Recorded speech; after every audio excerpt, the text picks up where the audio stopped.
The World Cup expansion could be brought forward 4 years. Sergio Ramos stokes the fire at Real Madrid. Some big teams struggled in the Cup last night, and all of Europe's transfer news, including Ramsey, Mata and Divock Origi. That and more coming up in the next few minutes, as I'm your host Matt Froelich. You are the Onefootballers, and this is the Daily News. So yesterday, Gianni Infantino, the president of FIFA, has stated that the World Cup expansion from 32 teams to 48 teams could be brought forward 4 years to the World Cup in 2022. Originally planned for 2026, the new World Cup format will see 4 more teams from Asia compete, which is one of the massive selling points of the whole thing. Basically, they're looking to spread the awareness and the inclusion of footballing teams across the world and hopefully inspire a new generation of competitive football within the Asian countries, which historically have been pretty weak when it comes to the World Cup showing.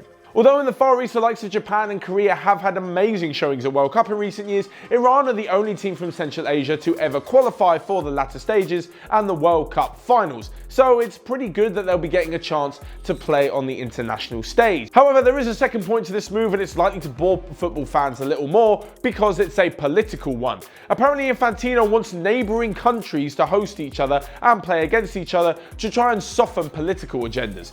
This to me seems like it could just stoke the fire even more.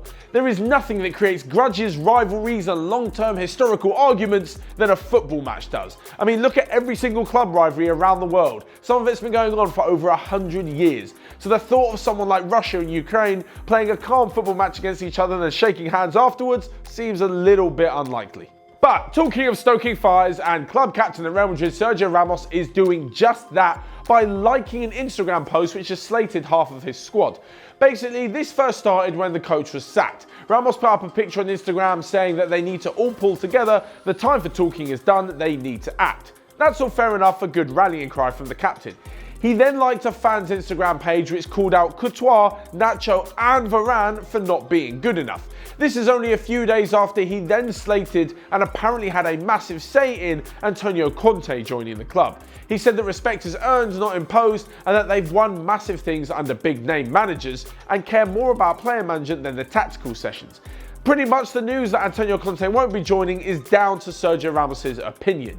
Personally, I get it. Sergio Ramos isn't happy, probably in himself and in the way that his teammates are performing, so he needs to give him a kick up the arse to show Real Madrid what they're really about. However, he should probably do this in private and not on Instagram like a 14-year-old. And next we move to a quick roundup of all the domestic cup action from last night in Europe, where big teams almost missed out on a spot in the next round. It took Dortmund until the 120th minute to finally see off the challenge of Union Berlin. Barcelona only just nicked a winner in the last minute in their Copa del Rey tie. Chelsea beat Derby in a fantastic 3-2 game, which actually was pretty lucky for them as Derby scored 2 own goals and there was a deflected goal, but that didn't sour Frank Lampard's return to Stamford Bridge. And finally, West Ham lost to Tottenham.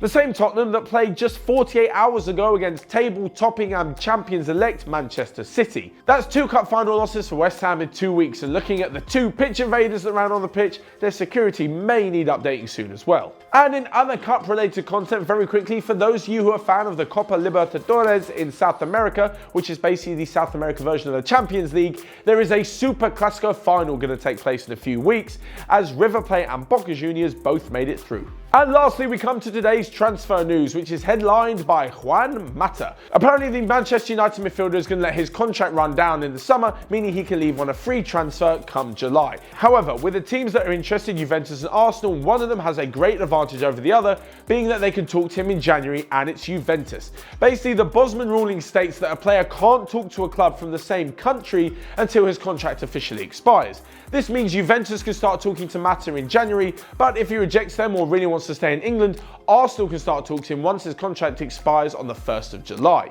Aside from this, Aaron Ramsey is also going to be leaving on a free next summer, as he revealed that Arsenal haven't offered him a new deal. Again, the same rules apply. If he wants to join fellow Welshmen at Real Madrid, they can speak to him in January, but if he wants to make the move across London like Giroud did, Chelsea will have to wait until next summer. Lastly, our last bit of transfer news comes from Anfield, where Divock Origi's nightmare could be over very soon. He was brought in by Liverpool, but hasn't really played that much and been sent out on loans to Wolfsburg and the like, but now he may be making a permanent move away from the club, as Wolves and their millions of pounds may splash the cash on the Belgian forward. That's all from me for today. Make sure you click here to check out all the other videos we've got going on OneFootball. Smash the like button down below and let me know what you think of all of today's transfer news. Until next time, I'll see you guys later.